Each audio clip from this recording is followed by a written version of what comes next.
Bonjour à tous, aujourd'hui je vais vous présenter les ventes du premier trimestre fiscal de Pernod Ricard. Le 17 octobre, Pernod Ricard a publié ses ventes du premier trimestre de l'exercice fiscal 2025. Le consensus des analystes prévoyait 2,824 milliards d'euros, mais l'entreprise a annoncé 2,783 milliards d'euros de ventes, soit une baisse de 5,9% en comparable, 2,5% en publié. La Chine pèse lourdement sur ses résultats, et ce, sans l'impact des sanctions sur le cognac qui affecteront Martell à partir du deuxième trimestre. Les États-Unis poursuivent leur phase de normalisation, en décalage avec les prévisions annoncées dans les perspectives du quatrième trimestre fiscal. Malheureusement, la faiblesse chinoise impacte également le segment Global Travel Retail, GTR, c'est-à-dire les ventes en duty free dans les aéroports.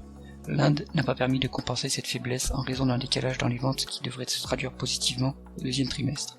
L'Europe a également souffert à cause des conditions météorologiques défavorables. Globalement, l'entreprise indique gagner des parts de marché dans 70% de ses zones géographiques et sa position de leader en Inde est consolidée grâce aux ventes de ce trimestre. Suite à la question d'un analyste soulignant que, au vu des perspectives fournies par le groupe, la croissance sur le reste de l'année devrait être de 2%, le management a clarifié ses anticipations. La Chine devrait rester faible, notamment en raison des tarifs douaniers.